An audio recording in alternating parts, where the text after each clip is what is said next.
All right, good morning. My name is Jason Ballitzer. I'm an attorney at Solmeyer Kupitz. I'm sitting here with my colleague Jeff Pomerantz, also an attorney at Solmeyer Kupitz, and we want to thank you for joining us in the first of what is going to be a multi-part series in the life cycle of a business opportunity. This is part one. Before there was Buffett, there was Aristotle. The importance of understanding your business philosophy before establishing your company. I'm going to give you a heads up as to what to expect from both this series and from today's webinar. First off, Jeff and I will introduce ourselves because you're going to be hearing from us the next hour, so it's a good thing for you to learn a little about who we are and why we are in a position to explain to you what you need to do to get the best out of your business opportunity. I'll explain what the series is going to be, the purpose, and the direction. And today's goal, as well as, just so you understand, the things that you will not hear today. And we'll go over a few other things about different risk considerations, how to develop your business opportunity, and most importantly to this session, establishing your management philosophies and writing it down and preparing a good business plan. Key steps to maximizing your business opportunity. Good morning. It's Jeff Pomerantz. Jason, thank you, and welcome everyone. Just very briefly who we are. We've got in the deck a little bit about each of Jason and I. What I think is important to note, and you can certainly look at that, I won't dwell on that. But what I think is important to know is that we have a very broad background, many facets of this process, as we have accounting experience, we have, of course, legal experience, entrepreneur experience, starting businesses. We've been involved in venture capital, in the incubator model, and so we have a broad kind of viewpoint towards the subject of the life cycle of a business, which we're excited to share with you today and in our follow-up meetings, our follow-up webinars. And we think, again, that we hope that it's something that you'll find helpful in making your dream a reality. Now, if you'll go to the next slide, and we talk about series overview of the life cycle of business opportunity. I think it's important, because this is one of a multi-part series, that we take a step back and talk very briefly about what this series is about. It's important. One of the things we think is important we want to share with you is the recognition that there are various stages to a business cycle. That the idea that you simply have an idea, next thing you know, you're looking to go public, very seldom, if ever, happens. And what we want you to do is to understand and appreciate that the opportunity goes through various stages, from pre-formation to formation, to development, growth, and maturation, and yes, even to evolution and exit strategies. And I think that's important because at each step of the process, new and important changes, considerations, and issues arise that frankly, you have to deal with if you want to take this opportunity and make it a successful business. One of the things that we do, in touching on my earlier point about our perspective, is that in addition to the broad kind of array of experiences we've had, we happen to work in an environment at Solmeyer Kupitz where we really see the full gamut of the life cycle. We do a lot of early stage startup work. We certainly do development, formation, incorporation, early stage financing work. We've very experienced in the growth, development, maturation through contracts and relationships and deals. And yes, in the evolution and exits, there are multiple ways that this can be accomplished, certainly on sales, on a liquidity event, and yes, sometimes when things don't go well in a bankruptcy and solvency, which is an area that our firm has a particular and unique experience. So the people that are providing this webinar to you today are people that really can speak to every part of this process. And we'll try and use that to share with you insights that maybe you might not get from other sources. Jason's going to touch on today's goals for today's program. But I'd like to at least give you a sense of our overall goal for what we're trying to develop with this series on the life cycle of a business. It's very interesting. Someone once asked me, what's the hardest part of a deal? And I really believe the hardest part is the start. Starting is the hardest because there's so many different ways and means of doing things. You want to be successful. You want to accomplish your goals. And it comes back to that how. And so we wanted to give a specific program on starting the start, if you will. One of my lines that I have experienced and seen over the years with clients and opportunities is something I refer to as, I'm not sure where you're going, but you're making really good time. And one of the things that we're going to try and address throughout this life cycle is that you need to certainly work towards a goal, but you need to make sure you know what that goal is that you're working towards. That sounds so obvious, yet it's amazing how many businesses and opportunities are in a rush to get somewhere and haven't really thought through or plotted out how to get there. Now this becomes more important. The audience that we are addressing is, we hope and believe, as a broad audience of professionals that are in the various facets of life cycle of the business opportunity, but also entrepreneurs, people that have an idea, an opportunity, a concept, a business already, they want to expand, they want to develop. And actually the entrepreneur in each of us that sees something and thinks, wouldn't that be kind of neat or kind of fun to develop? So when multiple parties are involved, what we hope to suggest and share with you today, I think becomes even more important. I'll give you an analogy that I find striking. Imagine going into a football huddle and you call a play. And then you yell break, and every one of the 10 other players runs to somewhere else on the field. There's a very good likelihood that if you're the quarterback and you pick up the ball, that you're going to get killed, because you need that all-in group approach where everyone's working towards the same goals. And so one of the things, again, while it seems so obvious, in what we're going to talk about throughout the process and throughout the life cycle of business opportunity, is to constantly kind of return to the notion that there has to be a coherence, there has to be a plan, there may be changes, but that plan is something that will help not just shape you, but direct you towards your goal. Jason, why don't you share now our next slide concerning today's goals for the program. Thank you, Jeff. Well, today we're going to focus on, as Jeff has been saying, the starting the start of the business opportunity. We have 3 goals today. First, we want to entertain.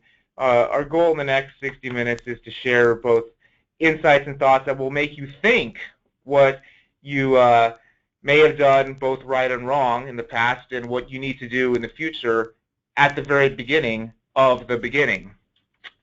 We don't want to just swap stories or give general platitudes of what a person should do. Our goal is to identify and what you say, broad brush strokes, the issues. Maybe suggest one or more approaches and build in some specifics so this won't be just simply a theoretical exercise, but a way to actually truly begin the beginning in the right way. Your ultimate goal is to take an interest or an idea or a product or service and actually start it down the path of making that potential an actual. It's basically how you attach the cart to the horse. And our goal is also to educate. At the end of our presentation, we hope that you will have a greater sense of the approaches that to use in successfully developing your business opportunity, and finally, most importantly, to empower. As they say, and I truly do believe this, knowledge is power. And we hope that what we share with you today will get you to think about how you and your opportunity can be a success. So ideally, at the end of the day, you will have, as we'll call later on in the presentation, a recipe for a business plan. And so without further ado, we'll get to the ingredients of that recipe. Now, what you will not hear today, we're not going to give you specific deal structural considerations. First off, every deal is going to be different. Again, what we're talking about is attaching the cart to the horse, not sending it on its way. Similarly, you're not going to be hearing anything about specific financing considerations today. There is going to be a time and a place for that in this series, just as there's an appropriate time and a place for that in any business opportunity. But what we're trying to stress is it's not at the beginning. And so for that reason, we're not going to be picking and choosing any industry or service. You may, as you're identifying an opportunity, have identified some potential industry or service you think is a potential viable opportunity, and hopefully what you will hear today will give you a map towards sending it down the road to a successful company. But we're not going to make any recommendations. And most importantly, we're not going to promise or deliver any secret to success. There is no universal panacea secret to success, but there is, we firmly believe, there is a roadmap to maximizing your chances for success. And that is what today is about. Great, Jason. Let's turn to the next slide called Let's Get Started. Having done this for a number of years, I will tell you that, and it's one of the truly enjoyable parts of this type of business, is I've seen deal opportunities and individuals involved in deals that I would have, if I were a betting person, bet the farm that there was no way it would succeed, and it became wildly successful. And I've worked with brilliant minds, creative, insightful, passionate, and opportunities that looked like they absolutely couldn't miss, and they didn't meet with success. So one of the things that Jason kind of touched on, but I want to get back to this, is we don't claim to have the secret to success, because I don't think it's a secret. I think that there are a lot of factors, and one of the things that I'm going to be sharing with you throughout this is that there are two things that you, typically a person can control: your attitude and your effort. And we're going to help in this regard, in this program, address both of those as you look to take your opportunity to the next step. Okay, let's get started. What's really a lot of fun is when we have an opportunity to meet with one or a group of individuals that have something. They think they've got a real winner, an opportunity, a business, whatever it may be. And so, what I wanted to kind of suggest is to kind of use this to suggest, let's pretend this is the entrance interview, the initial introduction. Well, the first thing we're going to do after we say hello is say, who are you? This is very important. And the reason it's very important is because each of us has a unique background, experience, and qualities and the qualities which make you unique. And those can be tremendously helpful. Sometimes those can pose problems, which, like anything, we work through. But I think that, who you are on that initial, introduction is something that we look at very carefully, because obviously the more you know, the more mature you are in the opportunity or understanding, the different the dynamic of the discussion and how we move forward. So again, the first thing we typically ask is, tell me about yourself. The next thing we talk about is describe the opportunity. What do you want to do? What's the product or service? And mostly what's always kind of interesting is, what's the hook? What's the advantage? Now, what does that mean? Well, first off, let me put it this way. If you come in and you can't describe your product or service, it may be before the beginning of the beginning. And in many instances, we've asked people to sit down and kind of formulate that out and then come back, and let's begin the process. But assuming you can articulate what that is, as I said, we talk about what's the hook, the advantage. People that start businesses or develop businesses or even buy existing businesses that they want to develop have a sense of some opportunity, some advantage to the opportunity that maybe others don't see. For instance, I've been involved in deals where people were experts in the business and in the business industry and saw that there was a market niche that wasn't being serviced, and they knew that they could reach that niche. That's something that is obviously very, very helpful and also intriguing in terms of what that is and how we can build it out. Sometimes people have a patent or a process. Intellectual property rights tend to give someone a real advantage in developing out, developing out that patent or business opportunity. So we want to know about the opportunity. One of the things that I've found over the years is helpful that people don't necessarily talk about is what do you want this opportunity to be? Everyone wants, I want to have a multi-million, billion-dollar company, and I want to do all these things. And part of that is, what I tend to focus on is define for me what success is. Success can be watching the dream become a reality. Success can be watching your net worth triple. Success can be developing a family business that multiple family members and friends can join in so that you really have an opportunity to develop a working environment that is conducive with other values in life. So in particular, I've had a deal, I worked in a deal years ago where there was a brilliant scientist in the Star Wars technologies who had developed an application of technologies in the healthcare sector. And he came and developed that opportunity to the point that it wasn't just a viable business, it went public.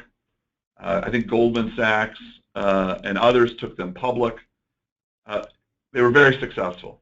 He was miserable because he found out that now he was in name only the chairman of the board, but he was not the CEO, and he couldn't really direct the future of the company because the financiers, the investment community involved, the investors in that, were the ones that were driving the direction of that ship.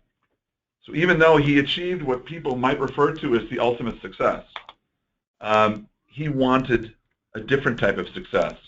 And I worked with him to help take that technology that he had, bring it to a new company in a different format, because obviously there's issues of competition.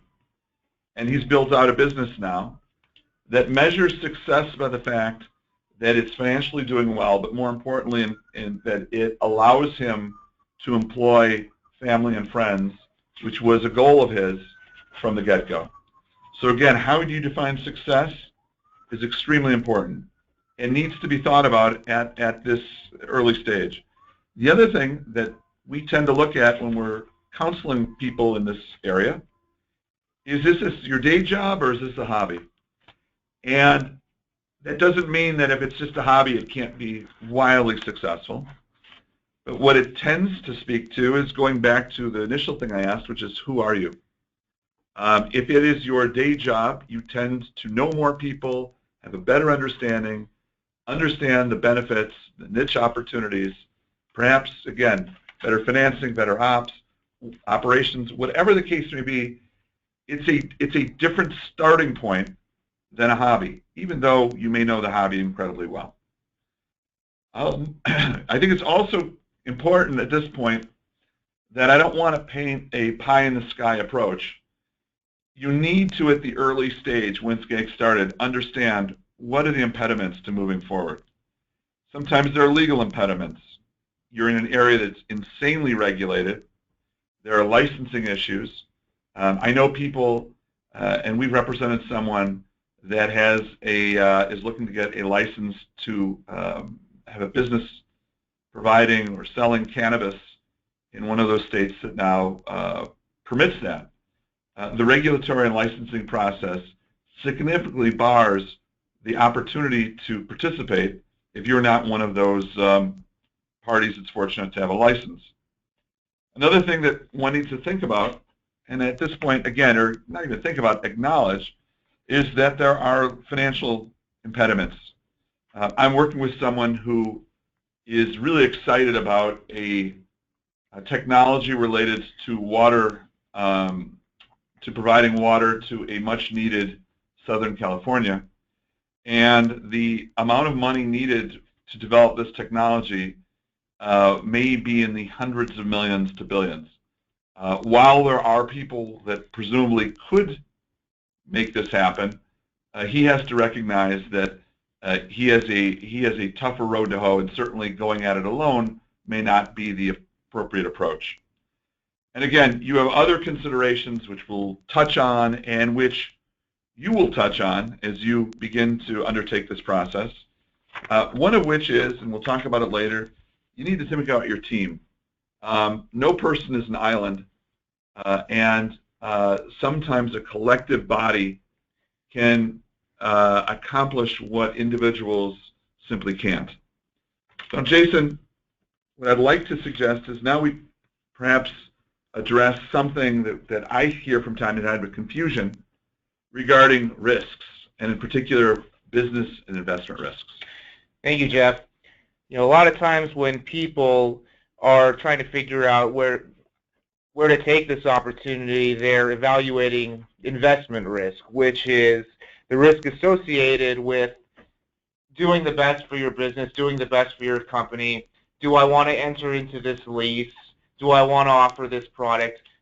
But you need to recognize, before you evaluate investment risk, you need to evaluate your business risk, and that's a separate concept. Business risk is really, what is the risk of making a successful business happen at all? So let's say you like to sell books. You're very passionate about books. Do you really want to build a brick and mortar store? Maybe you do.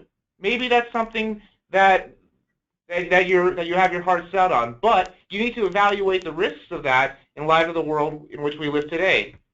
Jason, actually, to jump in, maybe I'm showing my age here a bit, but the idea that you have an interest in kind of expanding the Smith Corona typewriter might have been a certain type of business risk in 1970 and might be a vastly different business risk in 2016.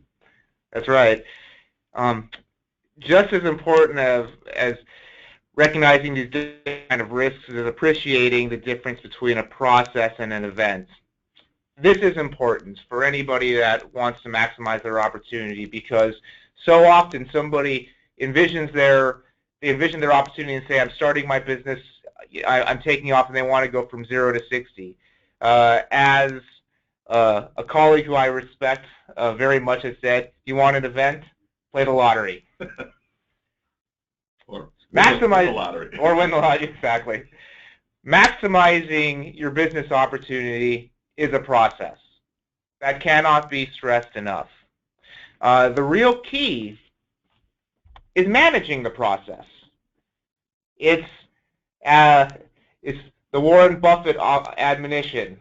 Homework is essential. Yeah, one of the things that I was sharing with Jason, a very good friend of mine, had a unique opportunity to meet with Warren Buffett and through his business school. And Mr. Buffett asked them to talk about their business experiences. And one of the things that one of the individuals in this group said was, you know what you know, and you don't know what you don't know. And what you don't know, you go and you find someone, you hire a consultant. And so that way we have all of the information that we need. Surprisingly, I'm told, Mr. Buffett turned to that individual and said, if I found out that the CEO of any of my companies was relying on a consultant to know what they don't know, I would fire the CEO and hire the consultant. The Warren Buffett admonition in that context is that you need to know your business, period. Jason? And in light of that, the first thing you need to do is evaluate a number of important considerations. If you're really sincere about this opportunity, you need to think about the current market conditions. You need to think about market trends. Which way is the market going for books in light of ebooks? Which way is the market going for fiber wire cable in light of everything being wireless now? You need to think about who your competitors are, who your competition is going to be. This goes to some of the things that Jeff was saying earlier, the regulatory and legal structure. What are your barriers to entry? And finally, this is going to be on your mind at some point, but it needs to be on your mind at the very beginning, the financial and historical considerations. It really goes back to recognizing where your opportunity fits in light of historical trends. If you are sincere about opening up a coffee shop, look what Starbucks has done. If you're sincere about opening up a bookstore, see what's happened to Barnes & Noble. Am I saying that that it's a bad idea to have these things? No, but you need to understand where things are at the beginning, so you aren't caught flat-footed when things don't work out. You know, Jason, to add to that, one of the things that's changed over the years, and I think it's a real advantage and disadvantage, is that I am a very, very big fan of homework and knowing your business and really understanding the totality of all of the things that Jason has discussed as a starting point. It used to be that you would go to a Hoover's or you would pay for an analyst report. Now, with the advent of technologies and the internet, it's unbelievable. It is almost to the point where the deluge of information makes it hard to decipher what information is really relevant and helpful and what isn't. Again, that's a different problem, but the cost of acquisition of information to do homework now has significantly changed. And it's changed to the point where entrepreneurs who want to start a small business really can get the type of quality information that up until recent times was something you paid significant money for a report. And what that does, it tells me when I was in the financing world, if you haven't done your homework, you really don't have an excuse.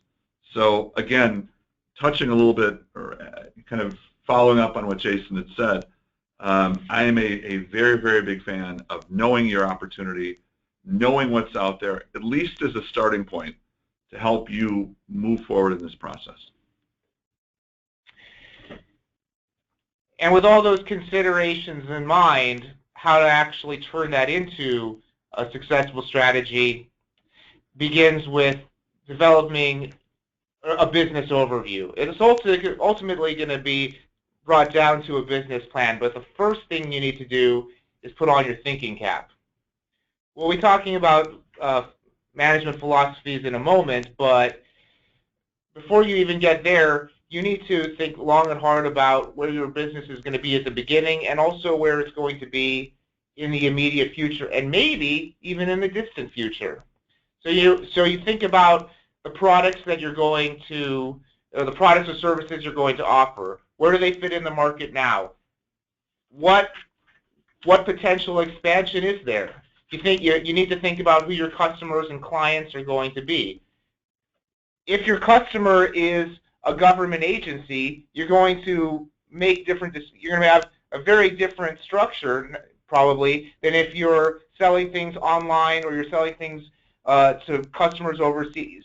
You need to think about these things early on, and the reason you need to do that is because ultimately, if growth is your objective, and it usually is at some point, you're going to want to be able to develop your strategy early by seeing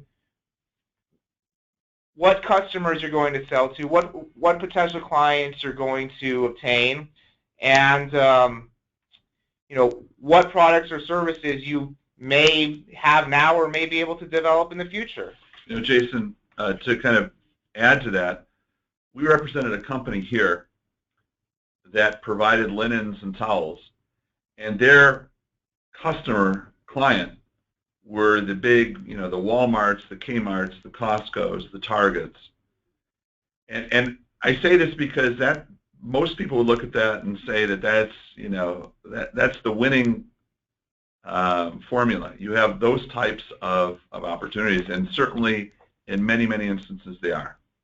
However, to kind of just flush out this issue about customers and clients, in one of those particular cases, I believe it was Costco, you had to make sure that your SKUs or product was on the shelf. And if they walked around and saw that you didn't have your SKUs on that shelf, you lost the opportunity to sell there. So when you think about your customers or your clients, at least, and this may change over the stages of the life cycle of a company, it really does affect other things in your business. And again, at this point, we're really in the even pre-thinking mode. I'll discuss that in a moment. But nonetheless, these have vastly important considerations that need to be addressed sometime along the process. Similarly, thank you, Jeff. Similarly, you're going to need to be thinking early on about where you're going to be operating out of. So often people are so excited about their opportunity, especially if it's something that they think they can start from their garage, which is, of course, it's a story people like to say, but really early on, you need to understand especially if your company's going to grow. Is it going to have what's the infrastructure going to be, and how are you going to be able to obtain that infrastructure?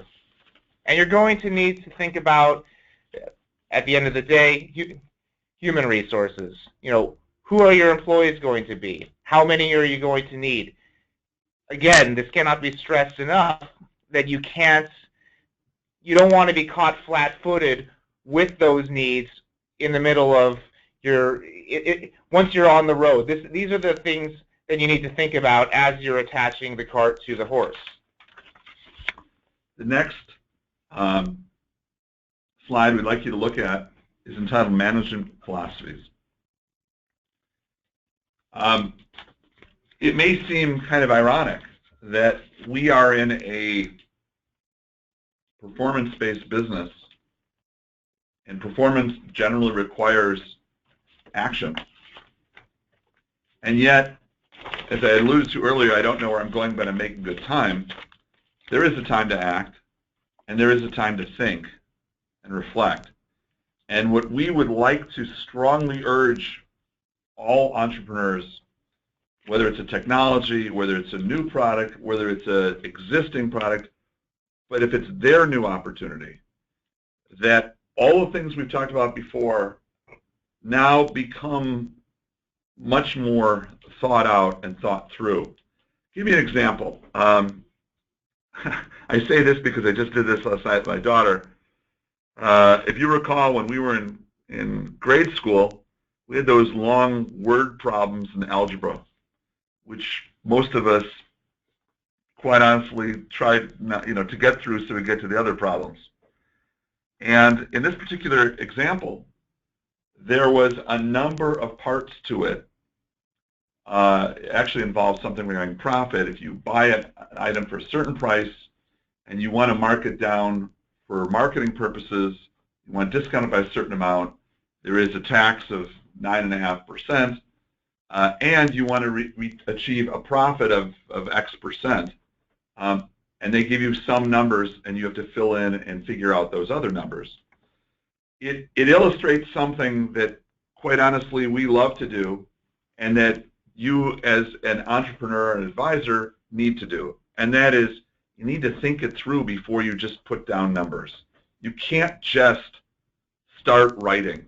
You need to find out, what do I do first? How do I do this? And again, that thought process, I find, is crucial, because again, you want to be able to you want your trajectory and your approach, you want everything to be in line so that you maximize the opportunities for success.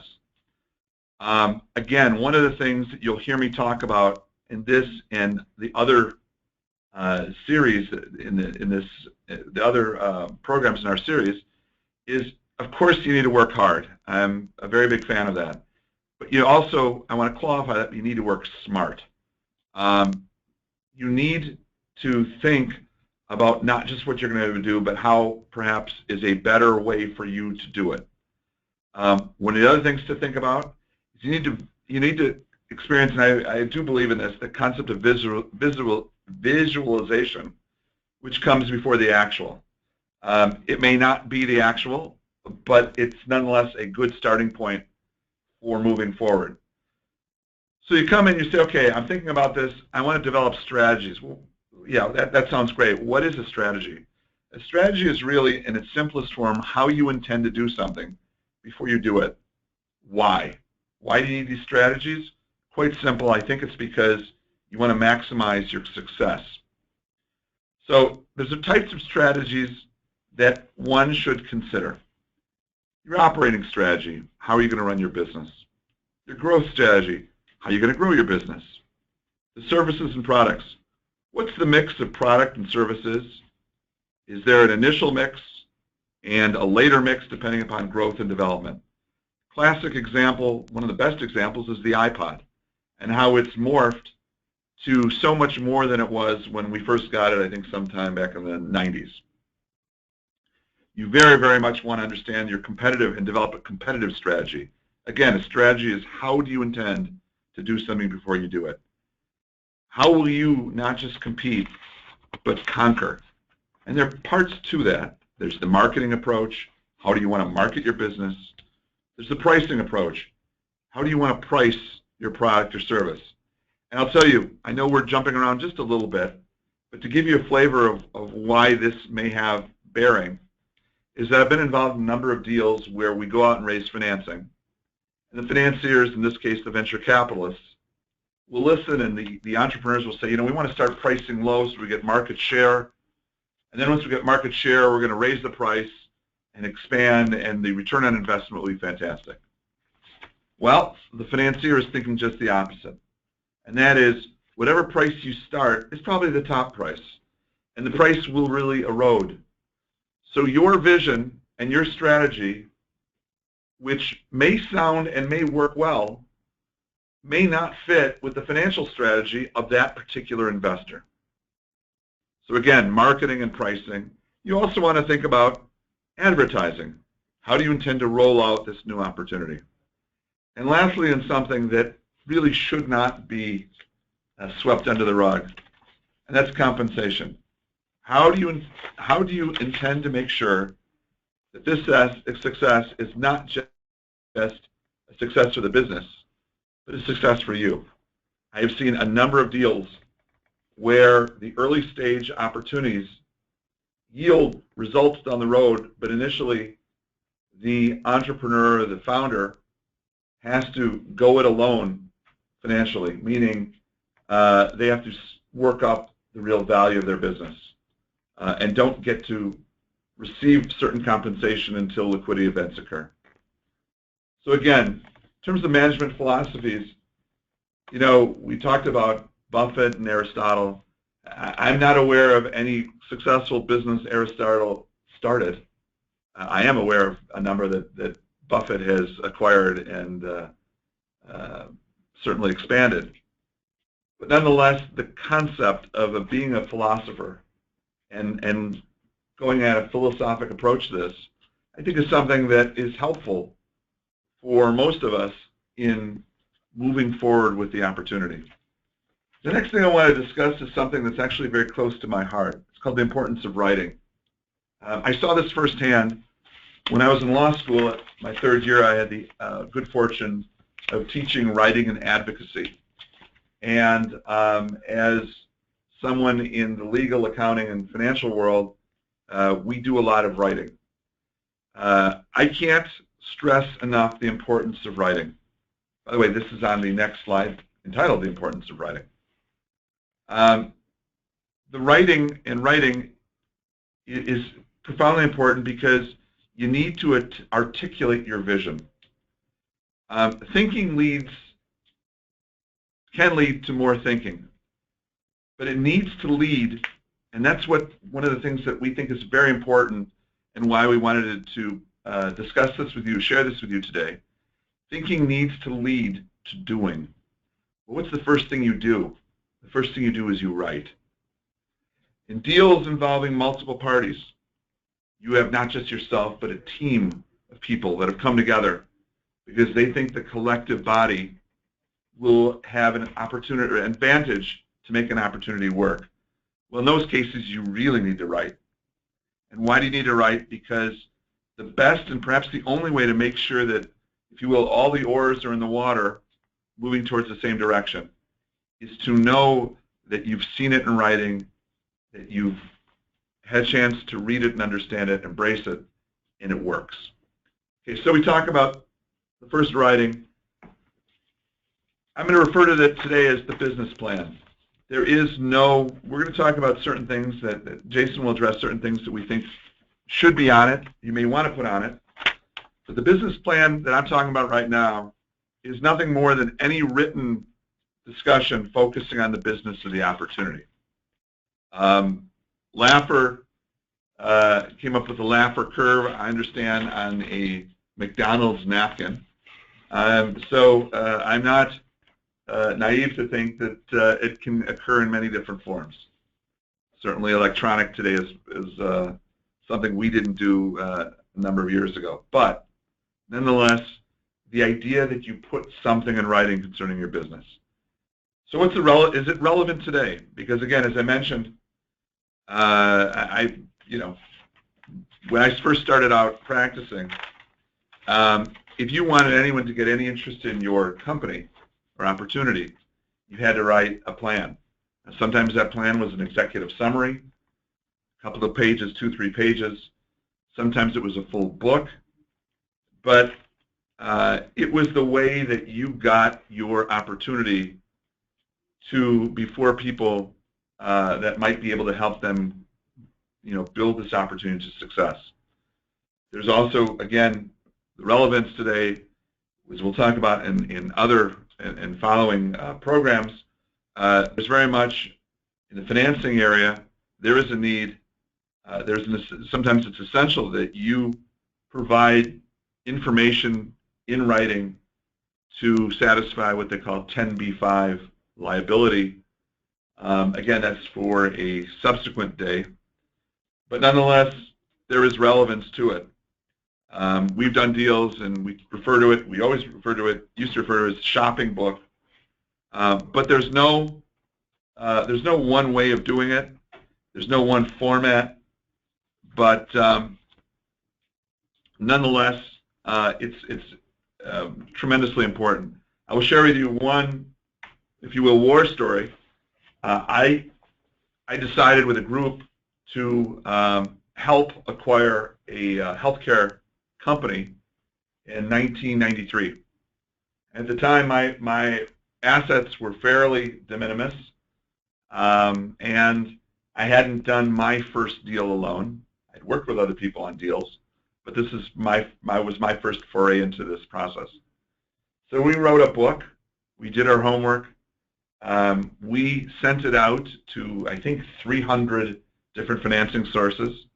From that, we got maybe 10 that expressed an interest, 15 that got interest. We had 7 meetings or 6 meetings.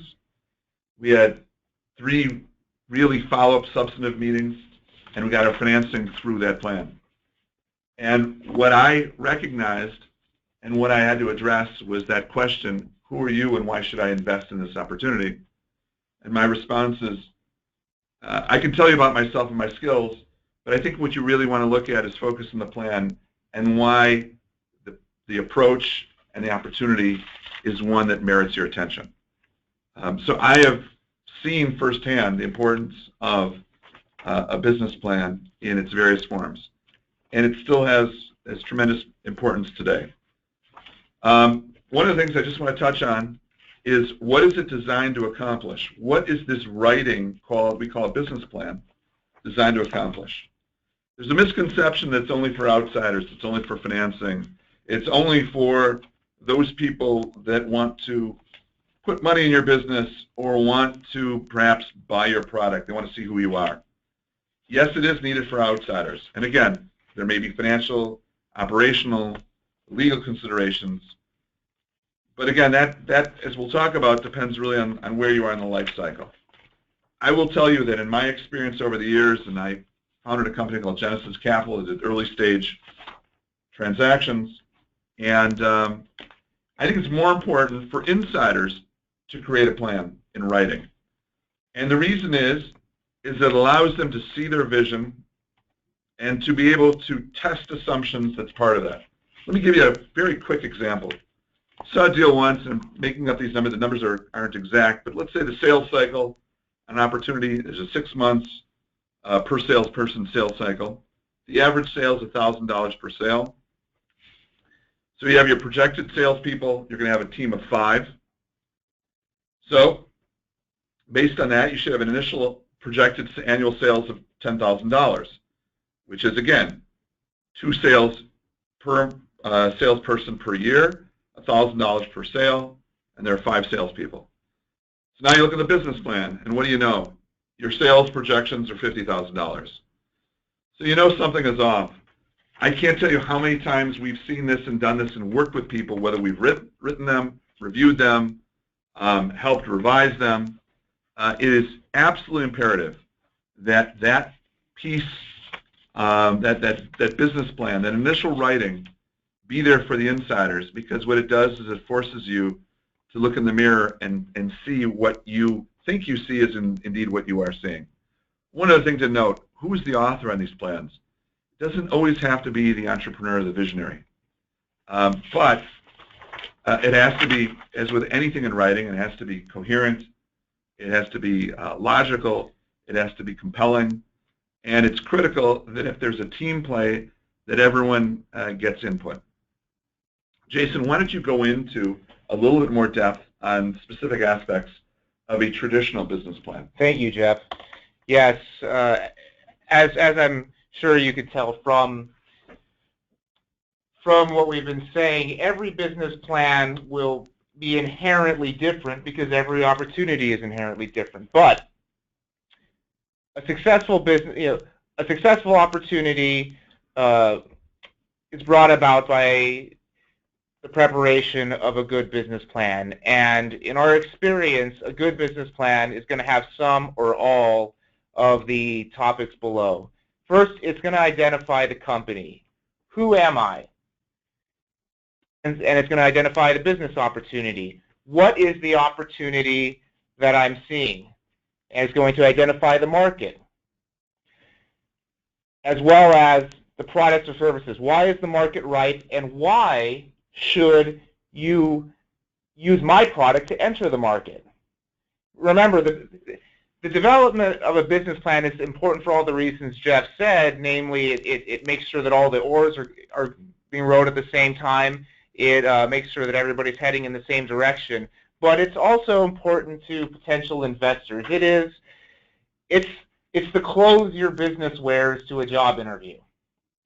And so putting all this stuff down at the very beginning is going to be key to attracting investors and to making sure that once you start down that path, you don't deviate, or you deviate as little as possible. it has to include, because of that, it has to include the consideration of various strategies, your pricing strategies. Are you pricing high? Are you going to go by volume? Sales strategies, marketing strategies. Who is your management team? It needs to explain who they are, what they bring, who's the potential, what's the potential ownership structure, what are the funding requirements, and what are the projected sources and uses of funds, which obviously are going to be near and dear to the heart of any potential investor. It'll have various components, but every business plan must have an executive summary describing these things. A good business plan must give due consideration to investment issues, financial issues, and, as necessary, expand and support the topics described above. Lastly, if there are any legal or regulatory issues, any potential lawsuits or anything like that, that should be described as well. Excellent. Having put pen to paper and developed that business plan, the next thing to do is start preparing an action plan. What are you going to do with it? And with that in mind, you start assigning responsibility to various parties to market the business plan and create measurements of accountability.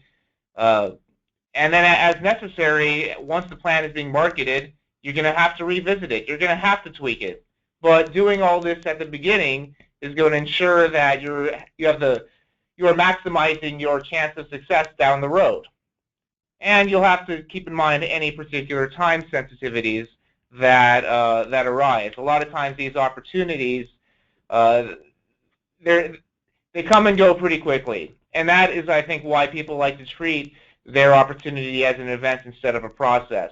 But if you put on your thinking cap, if you write things down, if you put together a business plan with the components we've discussed, and at the same time you're doing so, you give considerations to any external factors with regard to timing, you're going to be in a position to start your company on the right foot, to make sure that, as I've said this before, the cart is firmly attached to the horse as you start down that road. Jason, let me add to that. One of the things that we typically do in terms of providing, helping get paper to pen, or pen to paper, excuse me, is we put together a checklist which includes the following kind of columns. Number one, what is the task? Number two, who is the responsible party? Number three, what is the timing involved? And number four, where does it stand? As Jason alluded to and discussed, it's so important that at this stage you start moving towards assigning responsibility and measuring accountability. And again, this is, you revisit this process and you continually kind of review and revise. I want to, before we conclude, I want to add the last slide, some additional ingredients, the recipe. My wife happens to be an amazing cook. And I notice that sometimes she deviates from the recipe when it makes sense to her. And for one, I for one, really never complain. This recipe concept, sometimes we need to sprinkle in a couple of additional ingredients as we move forward. The first one that I've mentioned is the importance of being earnest. Growing up, I read these discussions in Horatio Alger that hard work plus luck equals success. I think hard work is necessary. Have I seen deals that have closed on two-page term sheets? Yes. But by and large, most of us that work in this field and see success see the hard work that led up to the success. And again, maybe I'm dating myself, but I'm reminded that someone once told me that the Beatles were an overnight sensation, and I reminded them that's true. They were overnight from 1958 to 1963 when they hit it and made it big in 1964. I do believe that you need to work hard, but hard work excuse me, is not sufficient. You need to do your homework, you need to understand, but you need to temper it with working smart. So the importance of being earnest is recognizing how important it is not just to do the work, but to do the work intelligently. You need to listen to the facts. It's so important that you keep listening and thinking. This is not a one-time event in the process. There will almost always be surprises and bumps in the road and changes. Some things happen. By the way, sometimes these are great for you, and sometimes these are very difficult to address. Nonetheless, you need to know and face both the good and the bad, and rather than hiding from it. I'm always reminded what we recently saw an amazing college football game, Clemson and Alabama, and we talk about great coaches. And one of the things that great coaches tend to do is at halftime, when things aren't going their way, they go back in the locker room and they make adjustments. That's exactly what we're talking about here. Sometimes you need to make adjustments, and to do that, you need to listen to the facts. Having said that, let me suggest you also sometimes need to ignore the facts. What do I mean by that? You can't listen to everything. You will get lost in an avalanche of information. And I referred to earlier, we live in an age where information is cheaper, easier, more easily accessible to review and obtain, and it can literally paralyze you from moving forward. If you've done your homework, if you know what you're talking about, if you have a sense of what the opportunity is, where you might want to go, if you've worked through some of the issues we've discussed, you're in a better position to look at the information and completely ignore it, because A, it doesn't apply to you, B, it doesn't apply to you, and C, it doesn't apply to you. So that's something to think about. Again, one of the things is to think you can't please everyone, and you can't address every issue. So by ignoring the facts, you do this presumably after you've done your homework and you kind of understand where things are at. Our next point I mentioned is intellectual versus emotional. We've tried to at least suggest in this initial program that intellectual knowledge is power. It's extremely important, and I can't emphasize it enough. Having said that, I also can't emphasize enough, as I mentioned earlier, there are two things that one can work on or control, and one is the attitude, and the other is the effort. I cannot begin to tell you over the years what a difference a positive attitude makes on others. It literally finds its way into almost every aspect of what you're trying to do. It's an incredibly powerful tool. Does that mean that if you act like Spock that you can't be tremendously successful? No, that doesn't. Not what I mean to say. What I do mean to say is for most of us, that positive attitude is an energy that improves your opportunity. By the way, it also has another effect. It helps you develop a sense of belief in the road that you're taking to success. It strengthens and encourages you because when the difficulties come, you have something to help you weather that particular storm. I saw something recently, the concept of stress versus passion. When you're doing work on something that you don't believe in or don't like, that's stressful. When you're working on something that you do believe in and you're excited about, that's passion. So what we're saying here is consider passion in the diet. One last thing, and that is the use of professionals. Now, this is not necessarily a plug to use us, although, hopefully that wouldn't be the worst thing either. What I'm really talking about here is to recognize there's certain things that you cannot and frankly should not know, and that at some point you need to bring in help, whether it be accountants, financial advisors, attorneys, bankers, insurance brokers. It's not to talk to you about your core business. It's to talk to you about how to manage this path to success. This is, again, very dependent on the stage in the life cycle, and we're talking about costs here. And at this point, costs are something that you want to try and minimize and push off to a later point. Okay. Well, Jason, I know we're at the end of our hour, and I want to join you, I'm sure, in thanking our listeners. We certainly welcome questions, comments, and feedback. As we both discussed, this is the first in a multi-part series on the life cycle of a business opportunity. We hope that we've whetted your appetite so that you want to join us as we explore the next stage, which is development. Again, we thank you again for joining us, and hope that this was as fun to listen to as it was to participate in. Absolutely. Thank you very much.